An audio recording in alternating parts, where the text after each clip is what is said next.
Yo les potes, bienvenue dans cette nouvelle vidéo. Nono est avec nous. Salut Nono. Salut Sacha. Alors très grosse vidéo, ça risque de clasher dans cette vidéo. En tout cas, on commence avec la première information. Nono, le terrible coup de pression de Naples à Fabian Ruiz et au Paris Saint-Germain. Le Paris Saint-Germain souhaite recruter Fabian Ruiz, mais ce dossier traîne en longueur et le Napoli a décidé de mettre la pression aux joueurs. Aurelio De Laurentiis est un redoutable homme d'affaires. Le président du Napoli ne se prive pas pour dicter sa loi au sein de son club comme sur le marché des transferts. D'ailleurs, certains clubs ne souhaitent pas recruter chez le Napoli pour cette raison. C'est le cas de Manchester City et de Pep Guardiola qui ont jugé les sommes demandées par Aurelio De Laurentiis démesurées pour ses joueurs. Chelsea a également dû batailler pour le convaincre de lâcher Kalidou Koulibaly, mais le patron de Naples a fini par céder, lui qui a complètement craqué en réalisant une sortie médiatique hallucinante sur le recrutement des joueurs africains. Donc De Laurentiis a déjà menacé Fabian Ruiz par le passé, sans pitié. Aurelio De Laurentiis l'est aussi avec ses joueurs. Cet été, Fabian Ruiz est dans son viseur. En fin de contrat dans une année, l'Espagnol a refusé de prolonger son contrat début juin. Donc Il Mattino aujourd'hui a révélé que le président avait mis un coup de pression à son joueur en lui expliquant ainsi qu'à son entourage qu'il devrait lui apporter des offres d'au moins 30 millions d'euros, sinon il n'ouvrirait pas la porte pour le milieu de terrain cet été pour un départ. Un message entendu par le clan Fabian Ruiz qui s'est activé en coulisses, car depuis le Paris Saint-Germain s'est positionné sur le joueur passé par le Betis Séville, un élément dont le profil plaît à Luis Campos, qui veulent devancer la concurrence du Barça, de City, du Real avant que l'Espagnol soit libre dans un an. Et le PSG a visiblement su se montrer convaincant puisque le club de la capitale s'est déjà entendu avec l'international espagnol. Il reste cependant des détails à régler avec le Napoli qui veut récupérer 25 millions d'euros et recruter Keylor Navas. Donc Ruiz attend donc que les deux clubs trouvent un terrain d'entente car les deux opérations sont liées selon plusieurs informations, mais avec l'impitoyable Aurelio De Laurentiis, tout est possible. On sait qu'il n'hésite pas à retenir les joueurs s'il n'a pas ce qu'il veut. Koulibaly peut en témoigner depuis plusieurs années. Ce jeudi, la Gazzetta dello Sport révèle que Aurelio De Laurentiis a mis un nouveau coup de pression à tout le monde et surtout à Ruiz, alors que le dossier PSG traîne en longueur. Il a dit à son joueur qu'il avait deux options, rejoindre Paris ou prolonger en cas d'échec de ce transfert.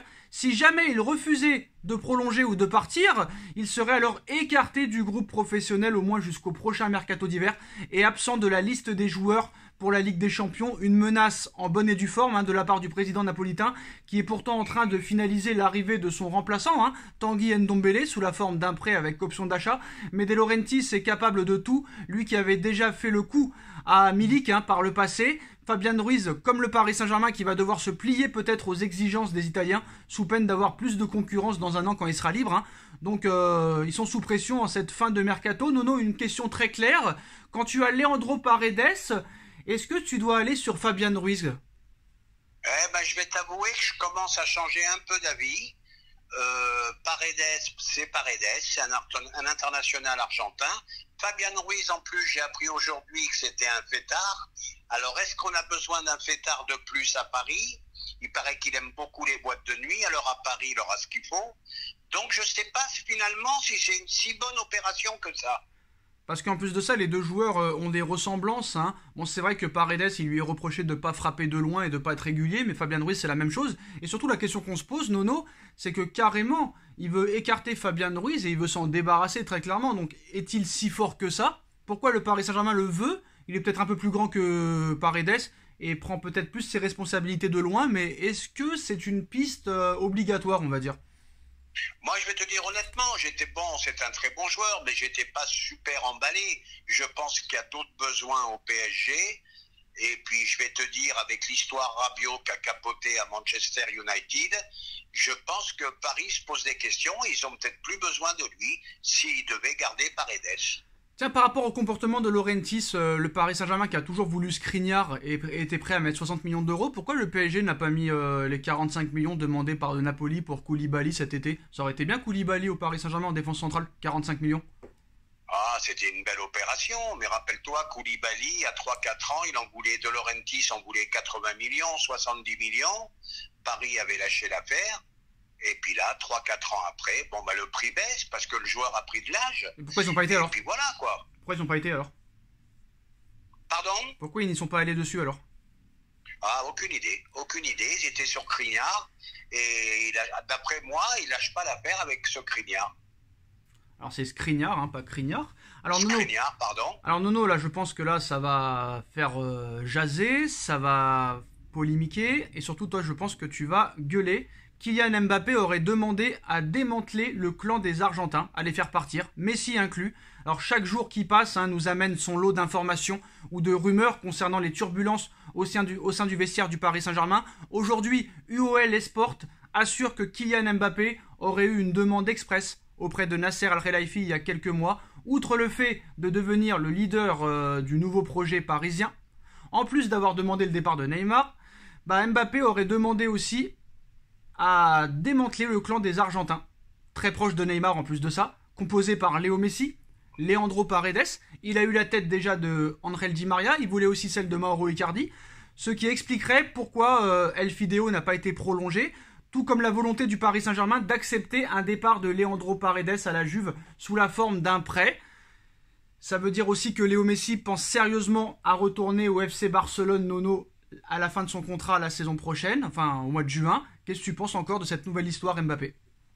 Ah bah là je vais te dire, là j'en veux pas trop à Mbappé, j'en veux à la direction, j'en veux à Nasser. Tu lui as tout donné, tu lui as fait des promesses, tu les tiens pas. Donc je pardonne pas ses bouderies et son boulard. Mais ils lui ont fait des promesses et à côté de ça, t'as Messi, t'as Neymar. Tu sais très bien qu'avec Messi et Neymar, Nasser ne pouvait pas tenir ses promesses. Et je le dis et je le répète, Messi ne sera jamais le lieutenant de Mbappé et Neymar, on sait comment il est. Non, voilà, non, mais attends, Nono, t'as mal compris là, t'as mal compris. Dans une situation de merde tout seul. Non, je crois que t'as mal compris la question, enfin t'as mal compris la chose. C'est Mbappé, une fois qu'il a prolongé, il a demandé le départ des Argentins, Messi inclus. Quel rapport avec la prolongation? Eh ben, il a prolongé parce qu'on lui a promis ça. Ah d'accord, alors Nasser a promis à Mbappé, alors Nasser il a dit à Mbappé, si tu prolonges, je vire Neymar et Messi. N'importe quoi, hein. Franchement n'importe quoi. Eh ben c'est possible Sacha. Tu dis n'importe quoi, voilà je te le dis.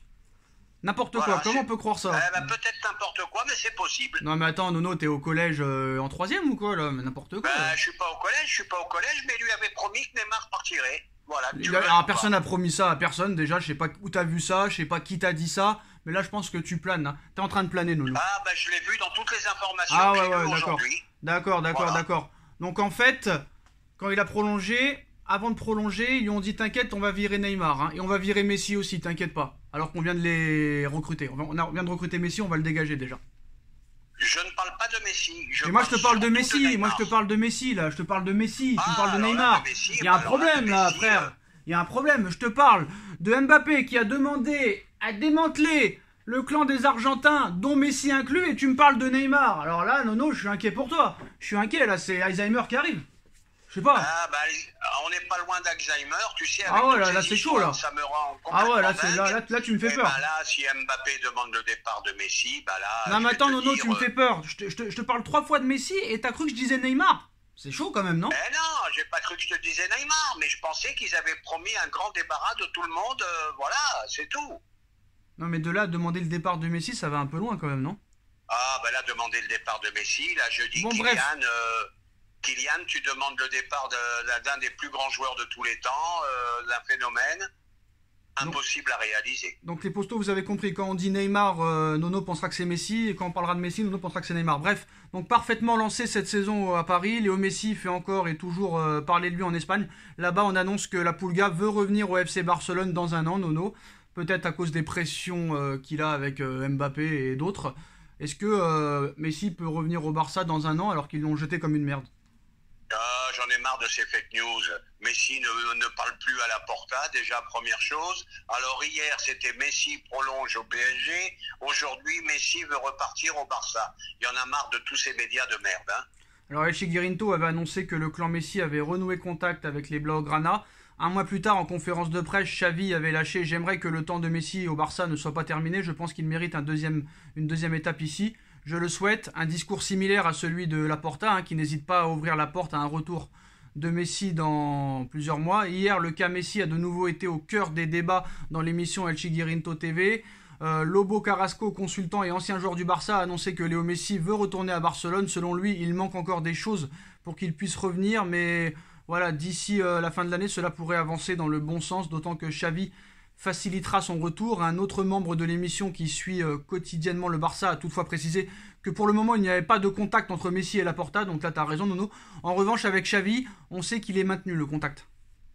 Oui, d'accord, le contact est maintenu, mais Messi ne reviendra pas, j'en suis sûr et certain. Il a été jeté comme une merde.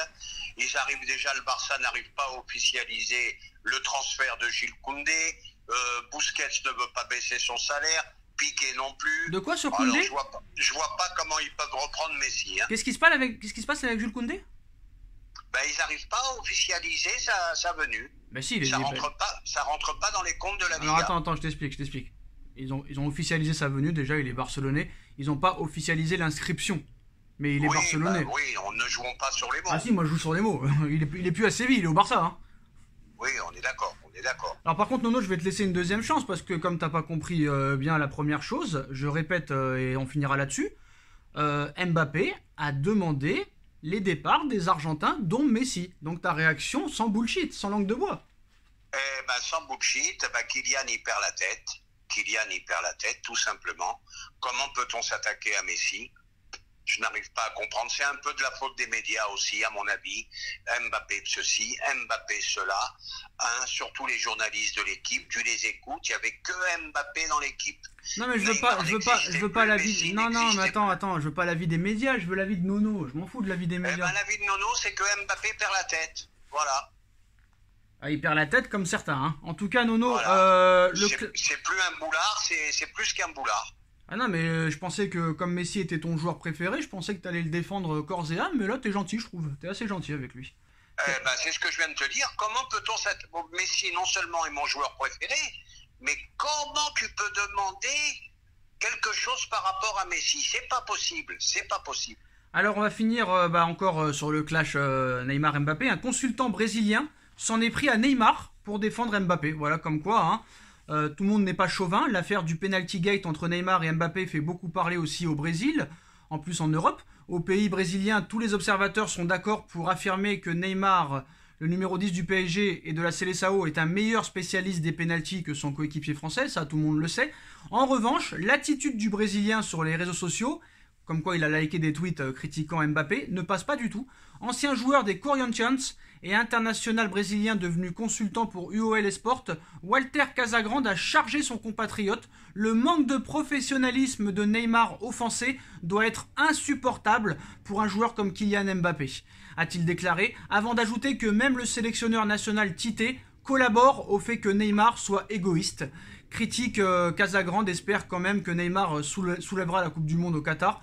Je ne veux pas que Neymar échoue, je veux être présent si possible pour un autre titre mondial pour le Brésil, comme en 2002, car le sentiment de plaisir est grand. Donc voilà, hein, ce média brésilien critique Neymar. Donc comme quoi, là, est-ce qu'il y a une part de vérité ou est-ce qu'il va trop loin, le gars?